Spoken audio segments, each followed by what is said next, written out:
Gentlemen, can I please have your attention? Can you dig it?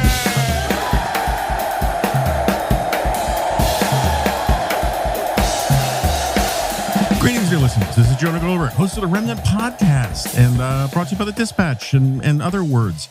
Happy Thanksgiving. It's Thanksgiving morning. I'm recording this today before all the Thanksgivingness starts to cascade in, so I don't have to do it tomorrow morning because I'm not going to be home and it's be more complicated. And we might as well start with talking about Thanksgiving, even though by the time you hear this, Thanksgiving will have been in the rear view mirror. But then again, you know, the big reason why I like Thanksgiving so much and why I think it's so important is that it's an antidote to an enormous amount of the cultural and political and intellectual trends in the United States. I'll give you my brief case for Thanksgiving. I think Thanksgiving is in some ways, it's I've argued this for a long time, it's our most nationalistic holiday. And I don't mean that it's nationalistic in the sense that, you know, it's about making America great again or invading Poland or anything like that. I mean that it's sort of a primordial holiday in the modern context, right? Because it's a day about providence, right? It's a day of giving thanks first and foremost to God for the bounty and the good fortune that we have in our lives. And let me put it this way: everybody has some bounty and some good fortune in their lives, and if you can't see it, or if you can't acknowledge it, that should tell you something about the way that you're living your life. Everyone has something to be grateful for, starting with the fact that they're alive. And also I should say that they're alive in this country, which is a fantastic country, and in this basic moment, which I admit, if you narrow the parameters down to like this actual political moment and you make it about politics and some of the cultural stuff, there's a lot of crappy stuff going on, but you're still lucky as hell to be born in America and to be born in the beginning of the 21st century compared to like a lot of other countries and almost all of the other times. And anyway, you have something in your life to be grateful for. At the very minimum, a memory, right? Of a good thing or a good time or a family member or a dog. And you should try to dwell on that a little bit. And it doesn't have to be hokey. It doesn't have to be cheesy. But it's just good to remind yourself spiritually, psychologically, and every other way that there are things that you should be grateful for. And one of the reasons why I think, you know, as you may recall, you know, I wrote this book, Suicide of the West, which, and I didn't like the title, but the gist of it was that if you look at it in the broad scheme of things, the real problem with our culture and our society and our civilization is the way in which we encourage and basically privilege and subsidize notions of entitlement, victimhood, and grievance. We tell people that simply by virtue of the skin they were born in, or the gender, or the sex, or the sexual, you know, desire that they have, or the geography where they're born, whatever it is, there's some reason that they're owed something, and that they're entitled to something. You know, we have a financial situation in this country where one of the reasons why it's so difficult to fix entitlement spendings, and again, entitlement, it's in the name, entitlement, right, is that people just think by virtue of being alive, they are entitled to all this money. And I get it. We pay taxes, and we need some sort of social provision. But one of the reasons where it's such a mess is that people feel entitled to get more money out of the system than they put in by a wide margin. And any talk about trying to fix that is seen as some sort of moral outrage. And it doesn't seem like a moral outrage to me to try and fix something that's going to go broke pretty soon. And so anyway, I think our culture is just suffused from every angle with this sense that, you know, our institutions are inherently corrupt, that our history is something to be ashamed of, we, and I think this is a major cultural project of the left. I also just think it's so in the water that we take it for granted that this is like what sophisticated people do is, pull back the curtain on the unseemly bits of our past, and that there's no reason to celebrate any of the good things that we did, or to think that, this is a good and decent country and say so. And now it's a bipartisan thing, even though I do think the project is really has been centered on the left. But now, if you talk about how this is a good country and that you should be grateful for it and all that, you get a lot of dingbattery and wingnuttery from people who say, don't you know what time it is? And then you get all this catastrophizing nonsense about how everything's going to hell. Everything's not going to hell. We got challenges and problems, and the way you fix them is, first of all, you acknowledge them and then you work on them. But there's this anyway. So I like Thanksgiving because, first of all, it's this acknowledgement that giving thanks is an important thing. It also is nationalistic in the sense that it is it's a tradition that goes back prior to the founding, right? So it is not caught up in the nature of the U.S. government. It is not caught up in even the Constitution or the Declaration of Independence or any doctrinaire notions about, or ideological notions, right? It's very difficult to commercialize, which is one of the reasons why it's sort of shrinking in our cultural space. It's about the people in your actual life and being grateful for what you have. So it's very tied to soil and tied to home and hearth. And I think it's kind of interesting to contrast with the 4th of July, which was, it's all about text. It's all about, signing the Declaration of Independence. It's about words. It's about the formation of, in some ways, sort of a government, right? Even though that's not quite the date, or anything like that. But it is very much tied with a set of beliefs, a set of principles, a set of doctrine and words, right? And Thanksgiving's not really about words. It's about the stuff written on your heart. Plus, I like drinking Bloody Marys during the day. So there's that. Where to go? So one of the reasons why I'm doing this, basically, the dispatch has gone dark for for Thanksgiving, and so we didn't do the dispatch podcast, and there almost surely will not be a Friday G-file. And so, I wanted to provide some content for people, and you are absolutely free to not listen to this if you don't want to. But some people are going to be stuck in cars driving for a long ways at some point, and I figured I would, or clean it up. One of our most faithful listeners always likes to listen to this while she's cleaning the oven.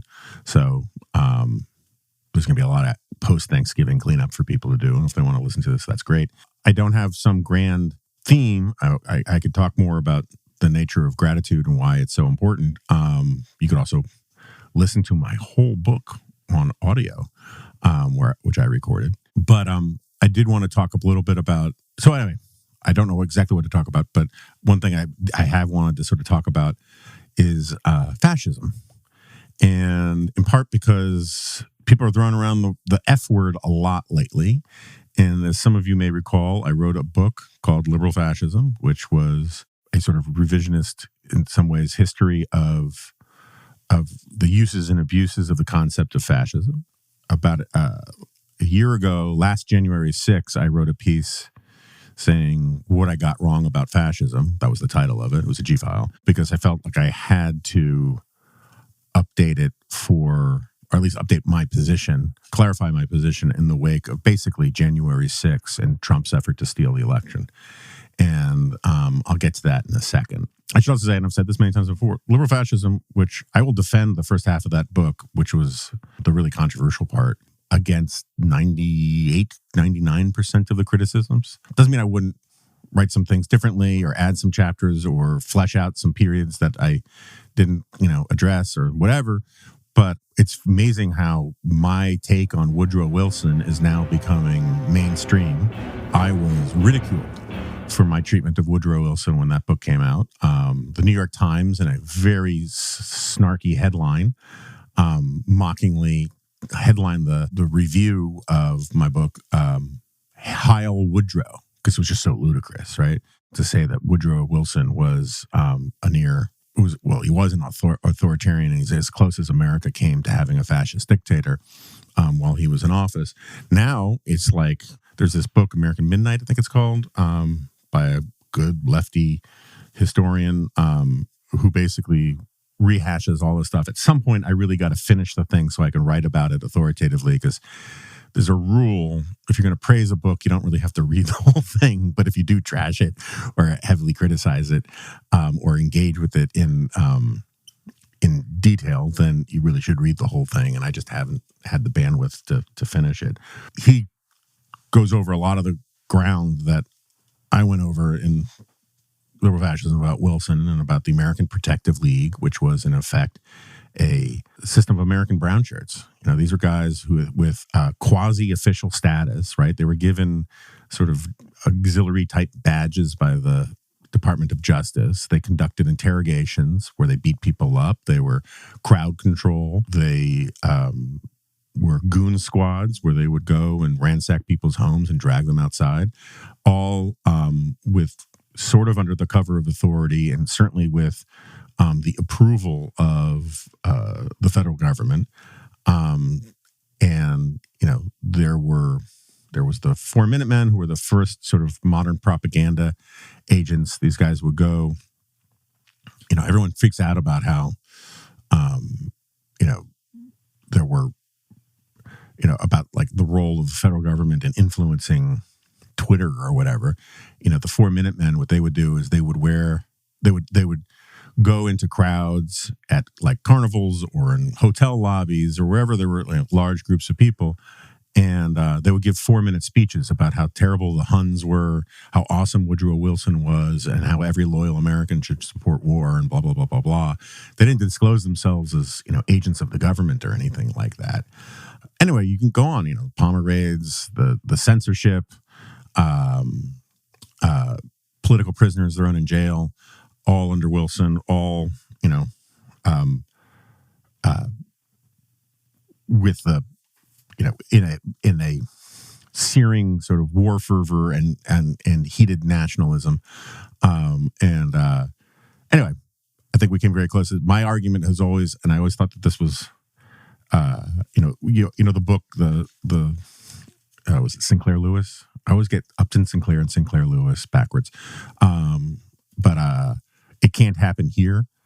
It did happen here. And the kind of events that are described in that book are the kind of events that happened during World War I here at home, where, German Americans were terribly persecuted. The German language was banned. German books were pulled from libraries. You had people, mobs would at baseball games would beat people to death if they didn't stand for the national anthem, and then they would either not get prosecuted or they would get, let off by juries in short order. It was a sort of a wild time. Anyway, back to fascism. So, so I would defend the first part of the book, which is the historical analysis stuff and all that. And I'm not saying everything in the second half of the book is wrong. I don't think I was in such a partisan frame of mind back then that I think it detracts from the broader thesis and what would have been better arguments. But I should also say, look, the book failed. I mean, it sold very well. It's in 10, 12 languages. I got copies of it in Chinese, Russian, Hungarian, Korean, Portuguese. I think it's in Spanish. I know it's not in German or Italian, which I think is interesting. It did well, sold well. I still get nice compliments about it, but it failed in the sense that what I was trying to do was, at least in part, is to get people to stop using the word fascist just to describe their political opponents. And particularly, the reason, this is sort of the reason why I wanted to bring this up, is that for years it was used against the right as this sort of cudgel, right? I mean, you can go back to Orwell in Politics of the English Language, where he says, fascism has simply come to mean anything not desirable. But in the United States, it was always used as an effort to demonize the right and to say that the left has, however the left defines itself, because it keeps redefining itself, but the left has a monopoly on political virtue, and that the further away you get from the left, the closer you get to racism or fascism or Nazism or whatever. And so one of the reasons I want to bring this up is that over on Threads, where I now have an account, it's Jonah J. Goldberg. I'm trying to at least minimize my Twitter production for, I would hope, some obvious reasons. But I also just think the thing is poised to implode.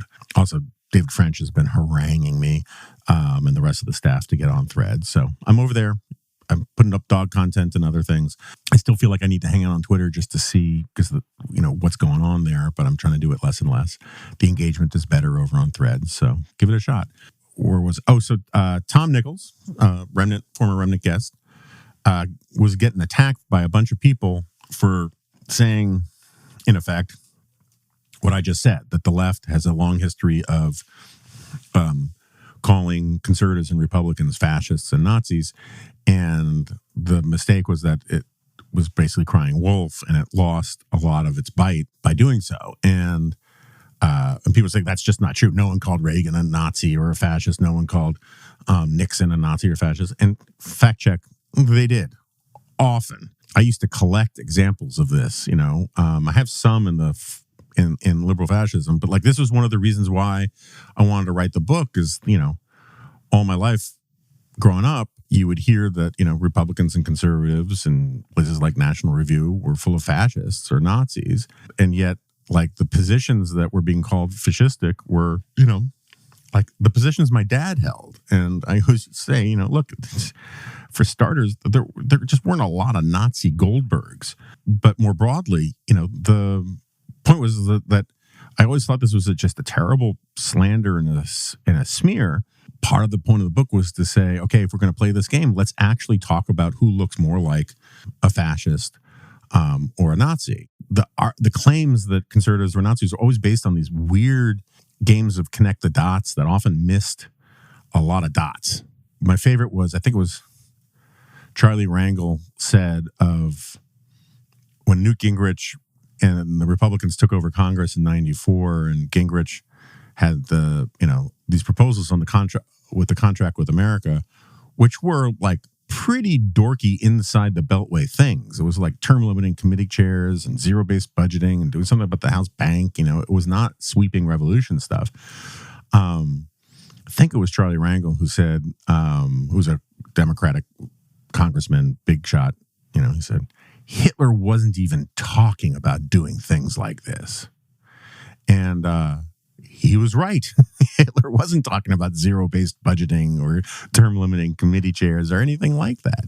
You had Jesse Jackson talking about how the Christian Coalition was a powerful force in Nazi Germany. Reagan was often called the fascist gun in the West. Daniel Shore in the 1960s, I've talked about this here before, he's the chief CBS political correspondent, maybe the Washington correspondent or White House correspondent.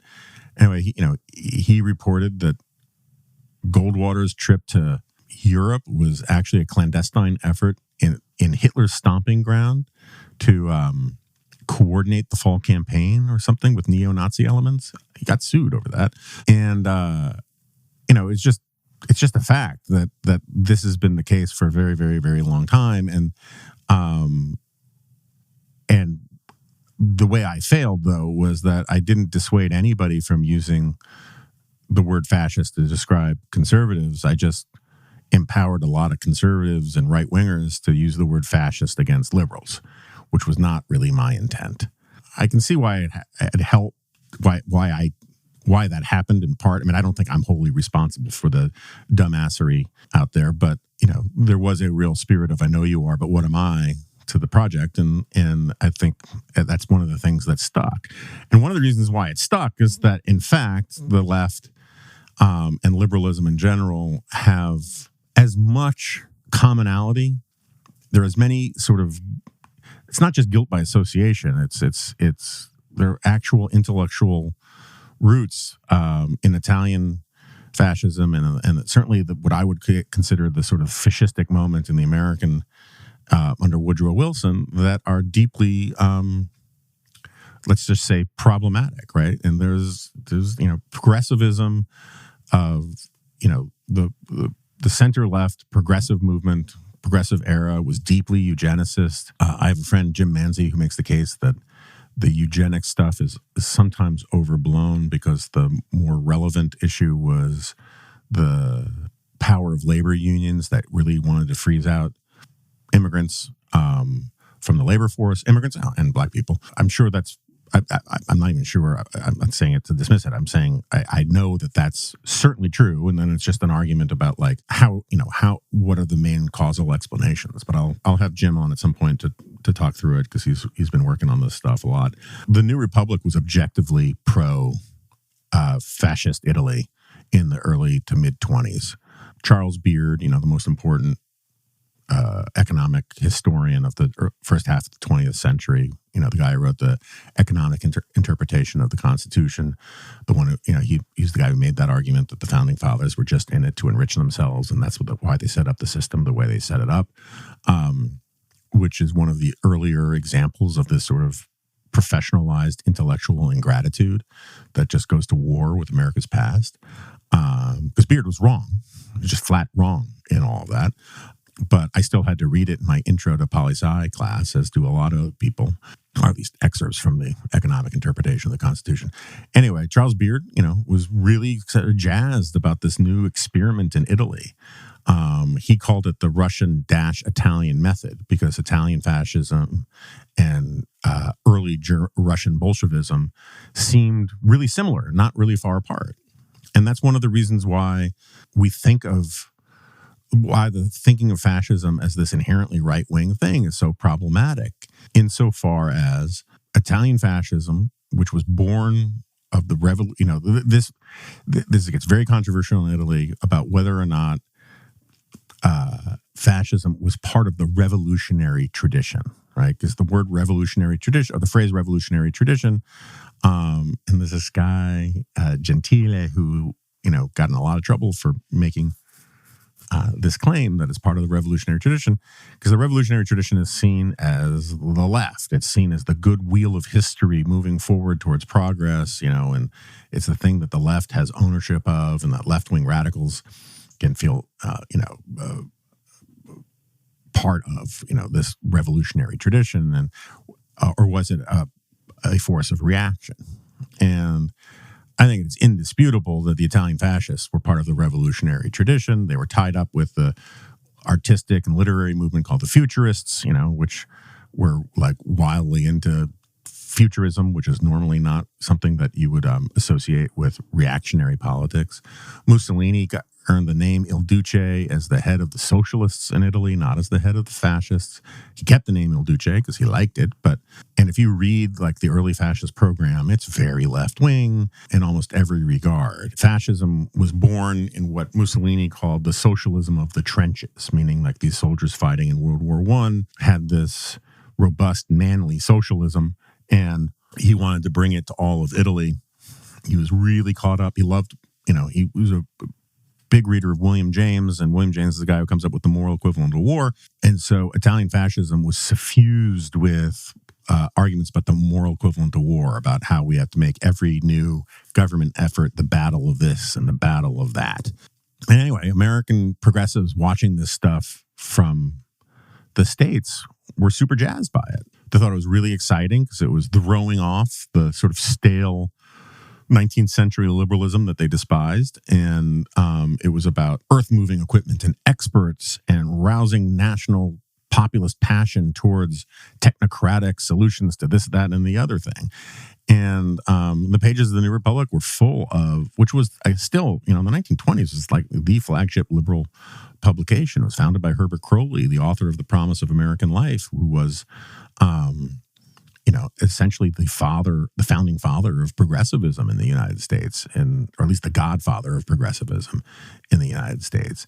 And, Crowley was super jazzed about Italian fascism. He wouldn't call himself a fascist. He would say but they say, look, it's this age of experimentation. What one book was called the pragmatic revolt in politics, which was going on all around the world. That pragmatism was the thing that fueled all of these movements, whether it was the Russians or the Bolsheviks whether it was the Bolsheviks or the Italian fascists or whoever. And there's just an enormous. Go read John Patrick Diggins' Italian. I'm going to butcher the title, but he has a really fascinating book on how fascism was viewed in America. There's some really disturbing stuff about the early American Legion, which was sort of an extension of that American Protective League, that basically insisted that they were an American fascisti, fascist squadrons. There's a lot of that kind of stuff in there. We can revisit that at some point if you want. Okay, let's take a second to hear from our sponsor, Aura Frames. Here's a simple but meaningful gift idea for that grandparent or parent or friend or spouse who lives across the country or even just down the block. A digital picture frame from Aura. It's the perfect gift for sharing pictures of all the things your friends and loved ones can't be there for or just want to remember, from family vacations to their grandkids' graduation. I have an Aura frame. I look at it all the time. It's in our living room. It's a conversation starter. I gave one to my mom before she passed away. And I've had other ones in the past that are clunky, hard to use. These things are incredibly simple. You download this app on your phone. You put whatever pictures from your photo album on your phone into the thing. You can set the interval for how often the picture changes. You can swap out pictures whenever you want. It's really just an amazingly simple, easy to use, and really pretty thing. It's also, it's becoming more and more difficult to give gifts that are distinctive and personal. And what's more personal than shared memories, pictures of loved ones, in my case, lots of pictures of dogs. And so anyway, it's really simple to use. You just download the app, connect the frame, and then you're ready to put whatever photos you want to put into it. Aura Frames was named the best digital photo frame by Wirecutter. And it's easy to see why. From now through Black Friday and Cyber Monday, visit auraframes.com and get $40 off their best-selling Carver matte frame with the code REMNANT. This is their best deal of the year, so get yours now. That's Aura, AURA, frames.com with the promo code REMNANT. Terms and conditions apply. Anyway, the idea that that conservatism, that fascism and conservatism are kindred phenomena, that the closer you move rightward, the more you head towards fascism. I had real problems with this, right? And I've been struggling with this now because I'm coming around to horseshoe theory, but I think it's really sort of important, at least for me. You don't have to listen to this if you don't want, but to sort of explain where I'm coming down on this, right? So the idea that conservatism, so let's start with this whole left-right thing, right? So, and I talked about this recently on here before, so I don't have to get too deep in the details, but like the concept of the left-right spectrum is a continental, it's a French European concept that is born in the seating chart of the French National Assembly. The more liberal, more radical, more opposed to church and state you were, the further to the left you sat in the room. The more reactionary and conservative, the more defending of aristocracy and the church you were, the further right you sat to the room. And so like the clergy were all the way over to the right, the aristocrats were all the way over to the right, and then like the squishier, moderate sort of modern liberals, but not radicals, were somewhere in the middle. And then like the Robespierre-ish types were like all the way on the left. At least that's the sort of shorthand version of this. Whatever merits that spectrum has, they don't fit neatly in the Anglo-American tradition, because the Anglo-American tradition has a different sort of orientation. It's certainly not how the seating chart of Parliament worked. So the thing that you get in the good faith understanding of all this is that people on the left think that the further away you get from them, the closer you get to bad things. And bad things are basically defined as fascist, racist, Nazi, whatever. And so this was always part of my problem with this left-right thing, insofar as modern American conservatism prior to, say, 2015, right? The conservatism I grew up in. Look, I'm perfectly willing to concede it had diverse elements, and there were, not everybody agreed on everything. But broadly speaking, modern American conservatism was about conserving basically two things. There were two pillars, right? There was the pillar that said the Constitution is really important. Sort of, we call it the libertarian, Sarah would call it buckets, right? So there were two buckets. And one bucket was the libertarian, classical liberal stuff. Constitution, free markets, free minds, free trade, limited government, the Bill of Rights, all of that stuff, free speech. And then the other bucket was the sort of traditional cultural stuff, the wisdom of the ancients, the Judeo-Christian tradition, cultural and moral conservatism, family values, all those kinds of things, right? Those are the two main buckets. And what fusionism did, or tried to do, blend those two buckets together, right? So you can say there was a third one, which was a strong national defense, but that's not relevant to all of this, except to say one of the arguments I always hate the most is to say that militaries in and of themselves are fascist, or that believing in a strong defense is fascistic. Look, Winston Churchill believed in a strong national defense in Great Britain to fight Nazis. There's nothing inherently fascistic about, or Nazi-like, about a strong military, and certainly not a strong military bound by the laws of war and the constitutional separation of powers and civilian control fighting Nazis, right? And it's sort of a slander to sort of say that only people who are for, only sort of radical pacifists are free of the charge of fascism when it comes to sort of national security or military stuff. The reason why we associate, and don't get me wrong, there is a strong association between militarism and fascism and Nazism, but that's in part because of the desire to take military values and impose them on civilian life, right? To sort of say we are going to be Sparta. That's the moral equivalent of war argument, which I've been banging my spoon on a high chair about for 20 years, is fascistic to me, right? Is this idea that, there's no safe harbor, that you will, that if you're not part of the solution, you're part of the problem, that we're all in it together. It's the cult of unity, right? That's fascistic. But having a military isn't fascistic. Having a military is a requirement for a nation state in many respects. And certainly one that of our size and scope and importance. So anyway, the two buckets are basically this cultural values thing and this libertarian thing, or classical liberal thing, right? And different conservatives were more attached to one than the other, right? There were some conservatives who were more anti-left than they were anti-state, and there were some conservatives who were more anti-state than they were anti-left. There's all sorts of fun, good, lovely arguments to be had between those two, right? And that's one of the points I made when I wrote the new foreword to the ISI book, What is Conservatism? Because it's this collection of essays between basically the more libertarian-minded and the more traditional-minded conservatives duking it out over things like fusionism and what the commonality is. And so anyway, what fusionism is essentially a attempt to reconcile these two impulses. You could argue it also includes that third one about strong national security, because Frank Meyer, the guy who's sort of the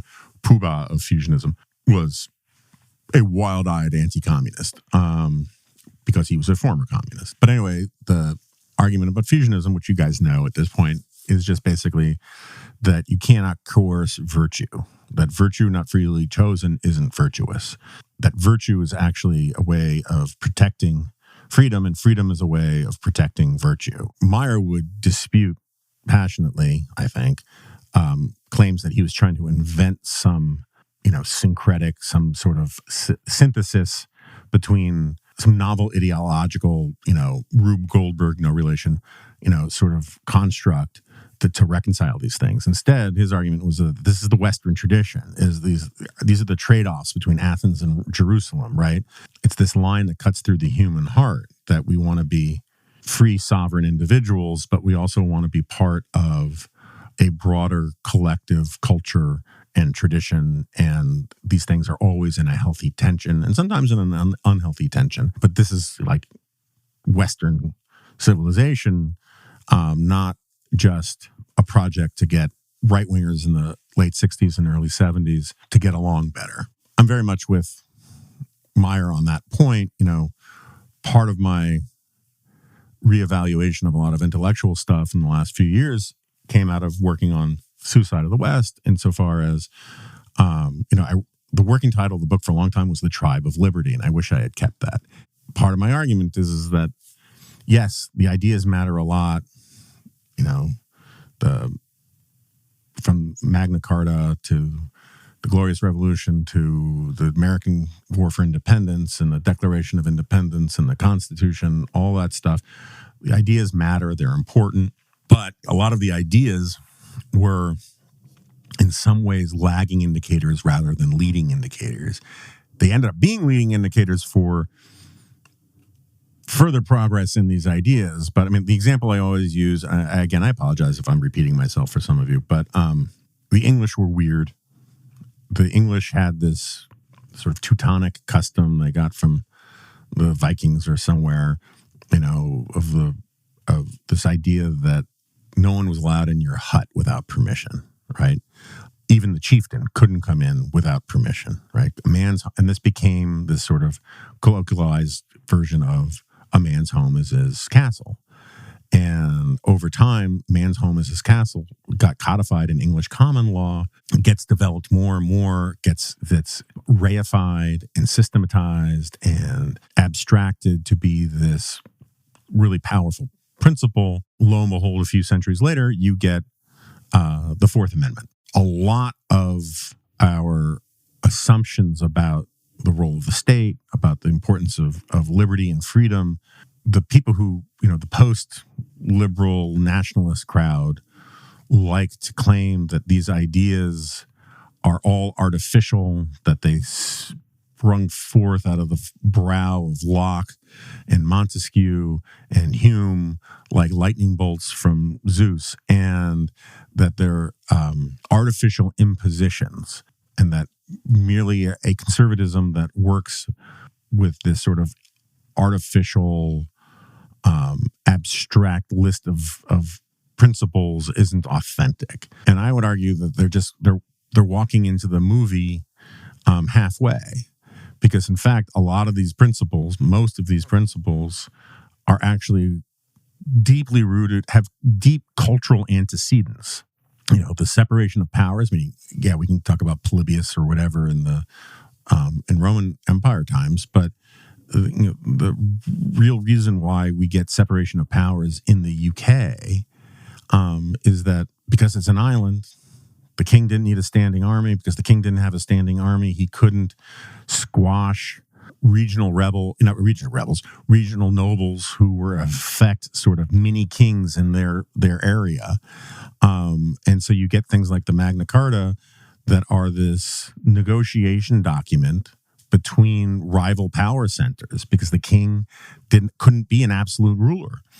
And over time, this balance of power creates a lot of social space that allows a lot of liberalism to emerge. And so by the time you get to sort of the parliamentary absolutists, right, like this groundwork had been set for a long time about this sort of the limits of monarchical power and the legitimacy and sovereignty of the people is expressed through parliament. And those ideas, it's funny, I was, listening to that, the Rest of History's podcast, and they're talking about the American Revolution.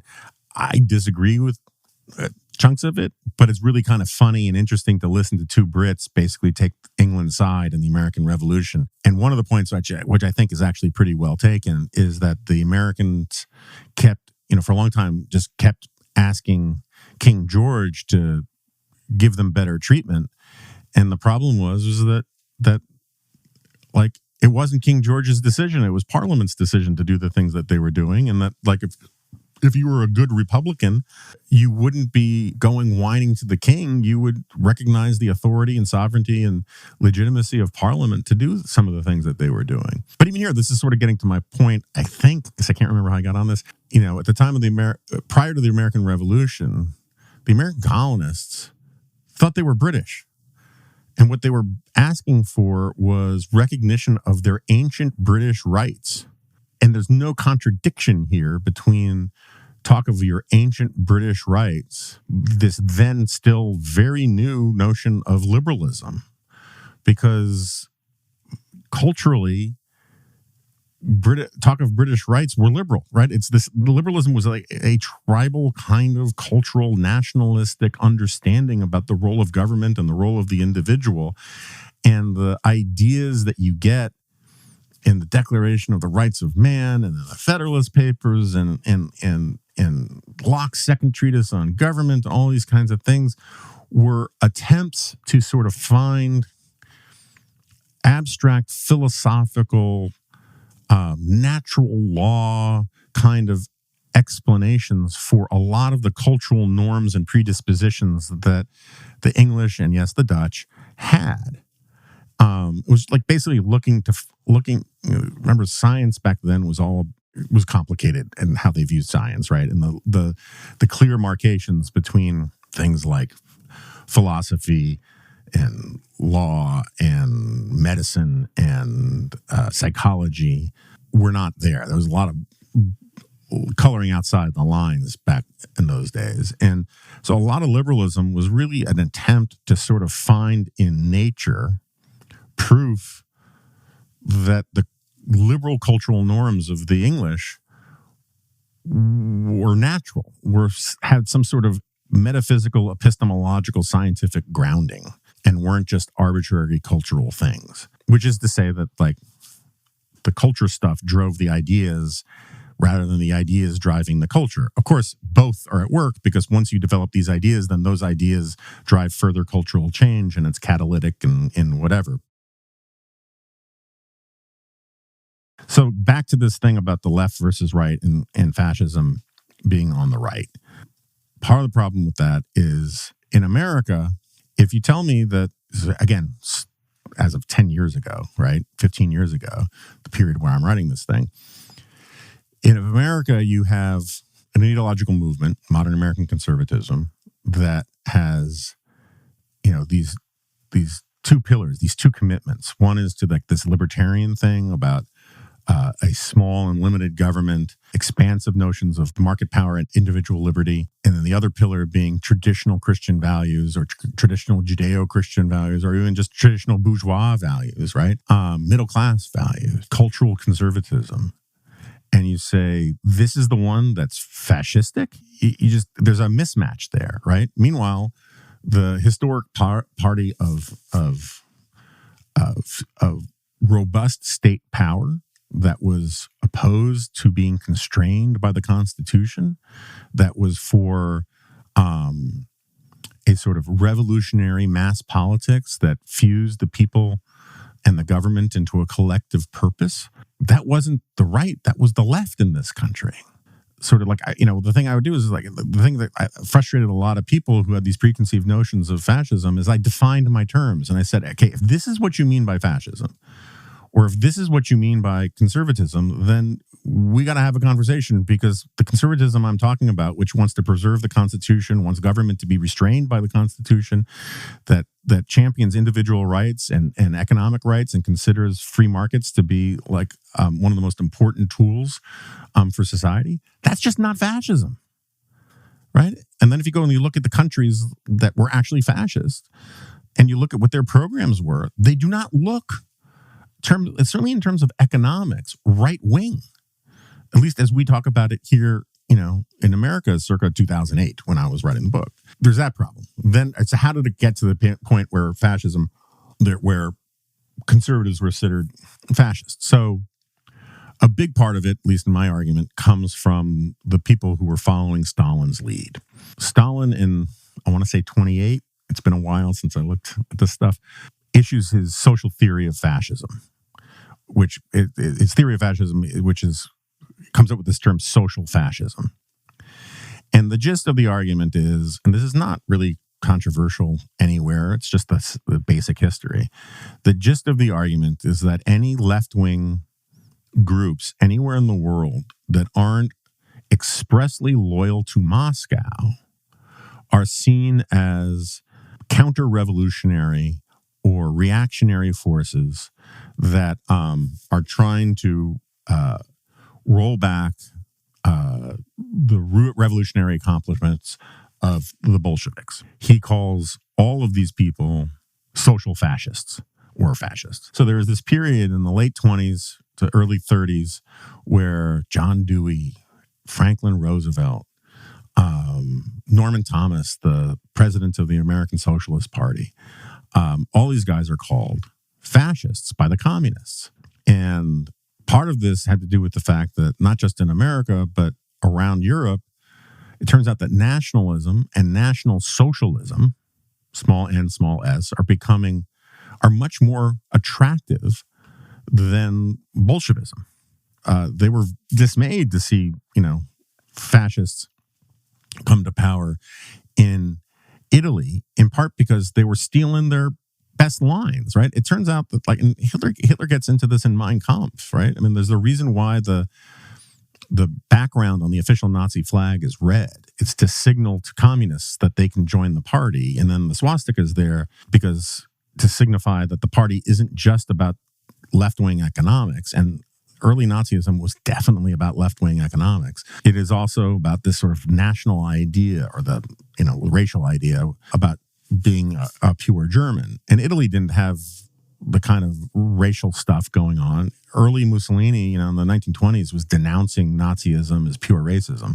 But this appeal, so if you're a normal person in Italy or France or Germany and you really like socialism, but you don't like the idea of being ordered around by Moscow, and you do like the idea of being a patriotic person who loves your nation, your country, then National Socialism is just a much better fit. And so, on the streets, you'd have nationalists and socialists and national socialists duking it out with hardcore Reds.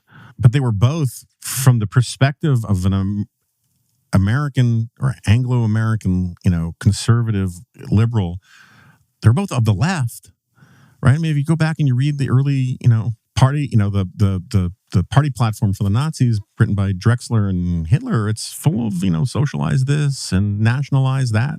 And this gets me on my riff, which I won't do here, about how nationalism and economics is socialism. When you socialize medicine, you nationalize healthcare. This whole idea of the state and the economy working in perfect tandem and organic harmony, that was just in the water all over the place. And so anyway, the useful idiot intellectuals in the West, they bought this stuff, right? And they just basically said that anybody who was not loyal to Moscow, to the Comintern, to whatever, to the official Communist Party, was essentially objectively fascist. Even Trotsky and his stuff, and also in the theory, Stalin's theory of social fascism, they recognized and described fascism as right-wing socialism.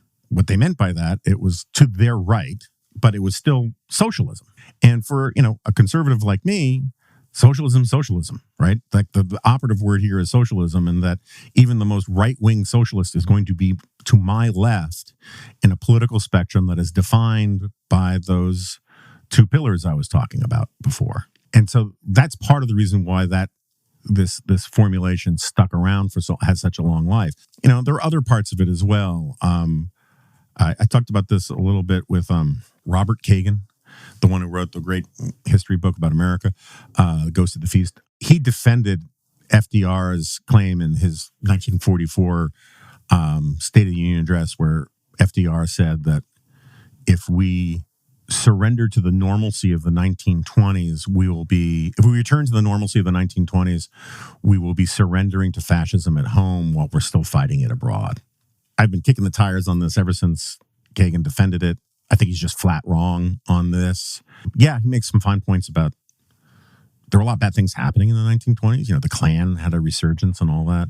But that's not the valence of what the normalcy stuff was. The normalcy stuff was normalcy. The valence of the normalcy stuff was no more Ministry of Propaganda, no more American Protective League, no more war, no more haranguing people with censorship and putting political prisoners in jail. That's what, the return to normalcy in 1920 was supposed to be about. The normalcy was the prosperity under, Calvin Coolidge, praise be upon him. But there was this idea, there's always been this idea that runs deeply through the sort of progressive mindset, which is that we're the only safe people to have power. And if other people have power, they will use it for evil.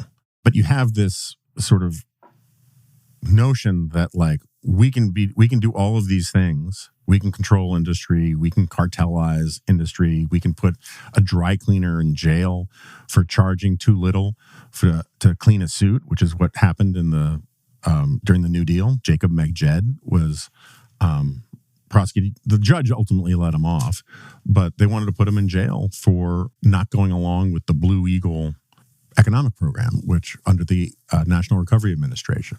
I didn't take the bait when Roy Teixeira was on here earlier this week and go after him at the Blue Eagle, which he looks back on sort of fondly, and I look back on as is really profoundly fascistic. But whatever. Let me just sort of try to bring this thing in for a landing about this point. So, Donald Trump looks pretty fascist to me. And this is a problem for my thesis for the book.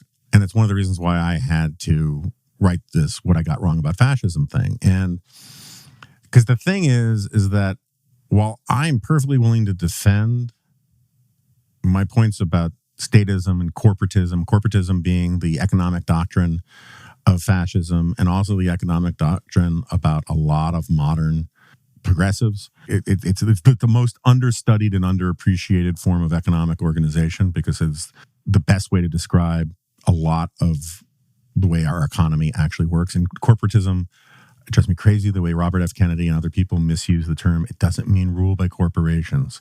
Corporatism basically means everybody around the table, all the big stakeholders. Its roots go back to, the doctrine comes out of the Catholic Church, and its roots go back to medieval Europe.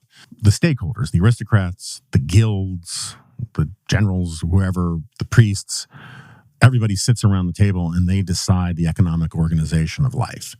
And the modern form of corporatism is to do that with, it's like syndicalism, right? It's where you get labor and management and the church and whoever else, all the big stakeholders, they sit around the table and they make up the rules and often freeze out the little guy. And I think that's, in many ways, the real fight isn't against socialism in this country, it's against corporatism. But the right tends to call anything they don't like socialism rather than corporatism. The New Deal was profoundly corporatist. Explicitly so. It took the big stakeholders, gave them power, rigged the system with all of these rules that were good for the really large economic players, and they screwed all the little guys. And this is true in industry after industry after industry. And it predates the New Deal, obviously. If you read Gabriel Kolko, he calls it conservatism, but the truth is that the incestuousness between big government and big business was one of the hallmarks of the progressive era. And all that stuff that you read about, Upton Sinclair, see, that one I got right, in the jungle and all that kind of stuff. Sinclair ultimately admitted that, in fact, the big meatpacking industry invited regulation because it was good for them. And actually, in industry after industry, the relationship between regulators and the regulated was cooperative, not adversarial. We hear all this stuff about how it was also adversarial and there was heroic government imposing rules on these anarcho-capitalist corporations, when in reality, these corporations really wanted regulations because they were a barrier, they serve as a barrier to entry to more nimble innovators in their industry. And they sort of, if you can lock in your power and your market share and basically have predictability and certainty and know that, no rival phone company or railroad is coming up, then having the government regulate you is actually the best way to do that. When Zuckerberg starts talking about how desperately the government needs to regulate companies like Facebook, that's what he's up to, right? Is he is trying to seem very high-minded. And there's obviously a high-minded component to it. But he also understands that the more onerous the regulations are that are put on the tech industry, the more the big players will be able to afford to comply with them and the smaller players won't. this was actually the original idea for why I wanted to write Liberal Fascism, was because I wanted to make an economic argument about corporatism, right? About the sort of barriers to entry that government regulation create that codify and ratify the power of the biggest incumbents. Coke and Pepsi had no problem with the Americans with Disabilities Act, because putting in a bunch of ramps and and wheelchair accessible bathrooms, they could pass on the cost of that by adding, by raising the price of a can of Coke or Pepsi by, a penny. But if you were a smaller company, which made better soda, right? You're told that the second you hit 500 employees, you have to be fully compliant with these regulations. That means that your 500th employee is going to cost you tens of millions of dollars. And so those sorts of regulations serve as a barrier to entry to innovators and smaller companies. Anyway, corporatism is that. And it's other things, but that's the gist of it, right? The fundamental economic doctrine of conservatives in America, again, up until 10 years or so ago, was Milton Friedman stuff and Tom Sowell stuff, right? I mean, our the economists of conservatism were all essentially free market libertarian guys. And that's supremely important when you're talking about government policy, insofar as like it's the left that insists that economics is like the central, most important thing to understand. I mean, it's a derivative of Marxism and stuff, but like economics, taxation, regulation of business, that these are the things that are the most substantive anatomical features of an ideological worldview, right? And so if the economics of fascism don't look anything like the economics of American conservatism, you kind of got a problem there. So anyway, I keep distracting myself. The thing that I did not, appreciate enough was, first of all, the fragility of modern American conservative dogma.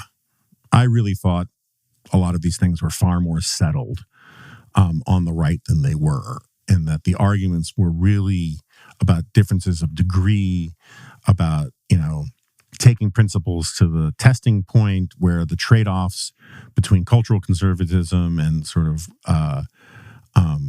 cultural or an economic liberalism collide, right? But I thought that these two pillars were pretty sturdy. And there is a component to historical fascism, to nationalism, to Nazism. These three phrases are not synonymous. Fascism and Nazism are not the same thing. They're obviously kindred, in the same way that nationalism and fascism and Nazism are kindred. Doesn't mean that there aren't non-Nazi and non-fascist forms of nationalism. There are no non-nationalistic forms of fascism or Nazism. The sort of cultural component, the demonization of the other, right? The demonization of the dehumanization of your political opponents. Now, I found all sorts of examples, and I can give you all sorts of examples of that kind of stuff in a lot of left-wing ideology, and I get into some of that in the book. I mean, the way whiteness is treated by large swaths of the left is a kind of racial essentialism that logically looks a lot like Nazism to me. The identitarianism of the left looks a lot like, racist identitarianism to me, because I don't like identitarianism. But the Nazis not only were they not free market types, they also were anti-tradition types. They were not, monarchists, so they didn't want to restore the past. They didn't want to restore the aristocracy. There's this great line that John Lukács points out about how Hitler said that he was no patriot, but he was a nationalist. By which he meant that, in Lukács' reading and mine too, is that Hitler did not want to restore or reinvigorate any of the existing German institutions, be they liberal or traditional. He was a radical and a nationalist that had this other way of conceiving of the nation that was separate and apart from the institutions that were associated with it. But anyway, the sort of the demagoguery, the populism, the exploitation of mass media, the appeals to violence. Again, I can find examples of lefty radicals, the Weather Underground types, right? The Black Panthers that were all in on all sorts of violence. But it'd be a stretch to talk about like mainstream liberals and progressives that had been really all in for violence. They might have had, I would say, a morally disordered admiration for violent people like Che Guevara, right? Or or sort of some of that Franz Fanon kind of tradition. And they might have looked at, the people like the Weather Underground as having a sort of impressive consistency and commitment, that there's a reason why people like Hillary Clinton volunteered to, defend Black Panthers and the like. It's like there has always been this sort of liberal fawning for people of radical will that are willing to sort of see it through. And you had things like the guns on campus crisis at Cornell, and you can go down a long list.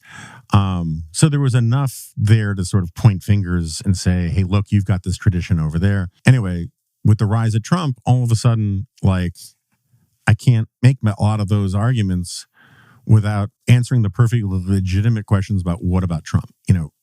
Trump's populism, his demagoguery, the use of the phrase like vermin. We can have an argument about what incitement means, and I don't really give a rat's ass about Times v. Sullivan and whether or not Trump technically incited a mob. It is so obvious, and it gives me a headache listening to people saying that he didn't encourage the mob. Right, he laid down a permission structure for weeks about how the election had been stolen.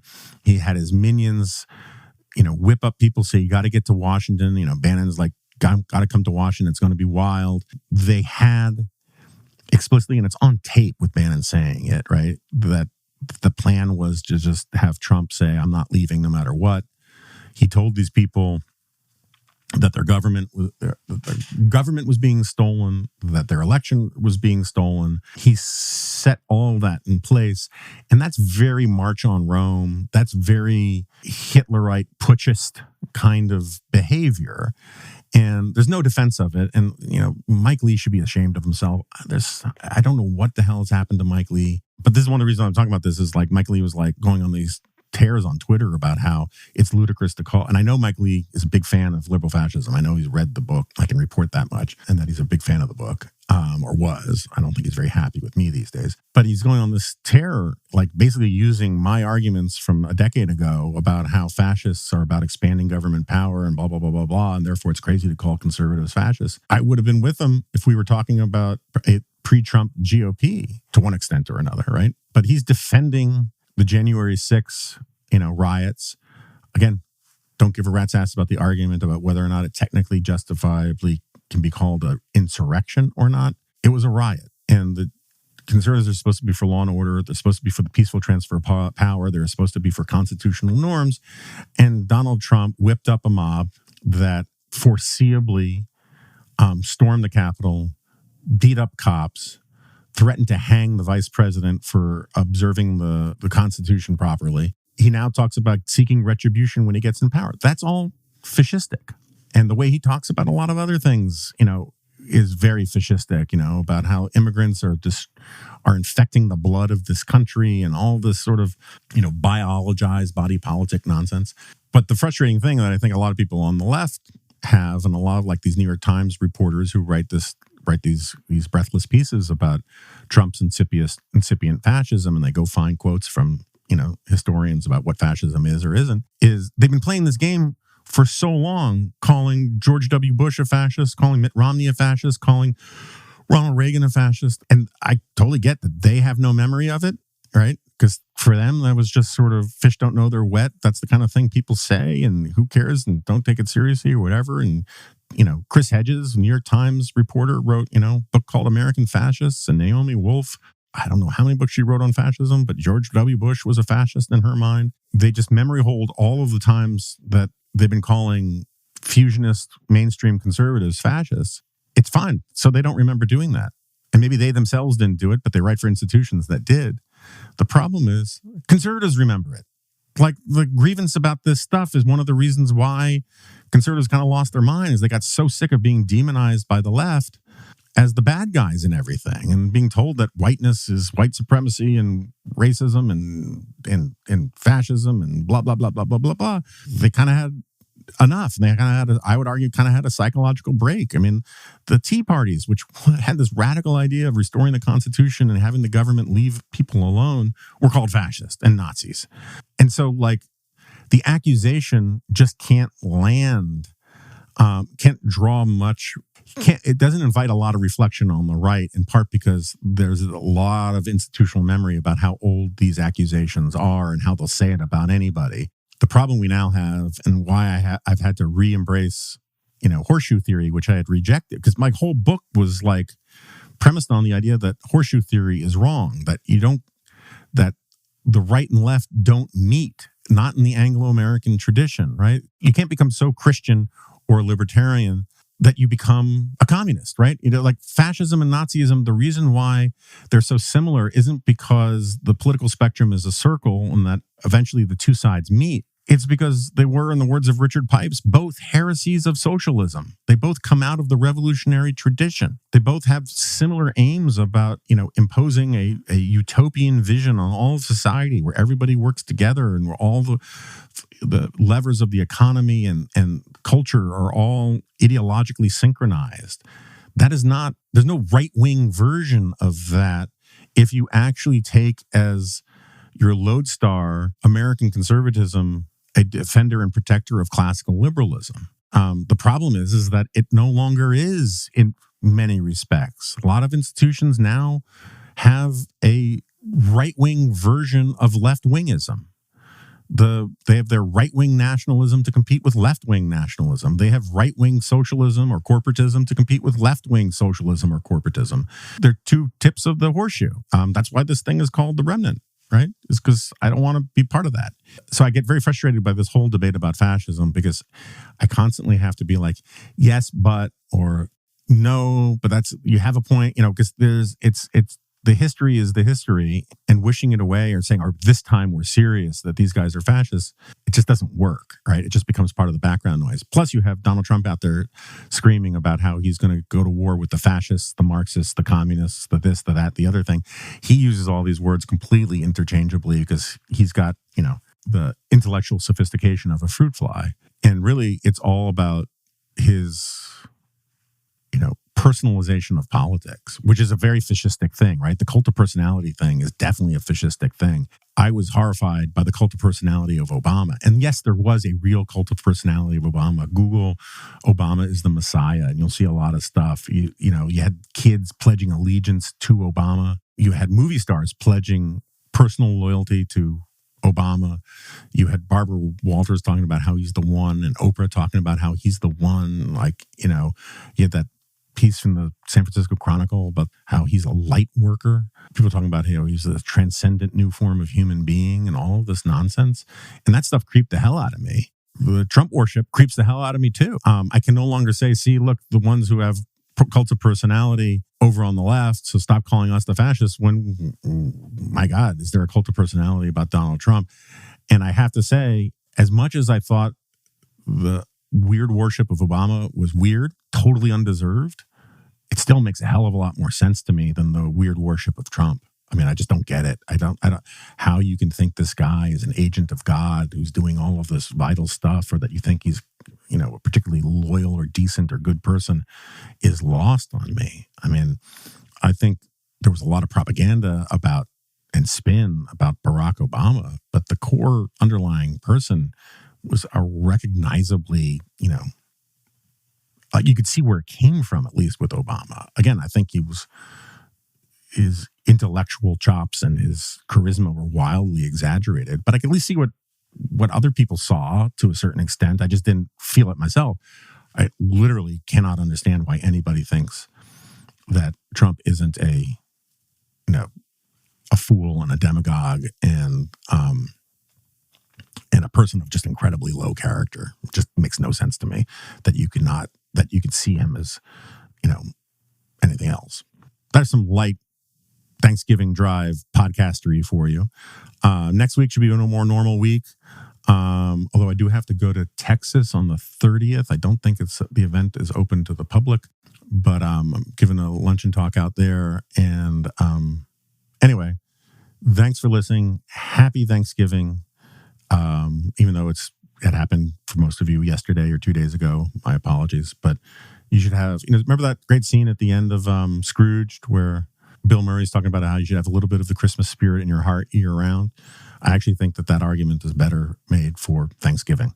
This is not a Christian. They're both essentially Christian holidays, right? In historical context. So that's not my point. It's just that the core reason for Thanksgiving is giving thanks and being grateful. And you should be grateful that we live in this incredibly decent, prosperous country.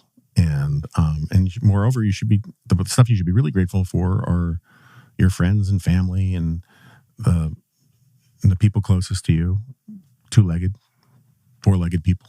And I'm grateful to everybody for the support that we've gotten here at the Dispatch. And I'll talk to you next time.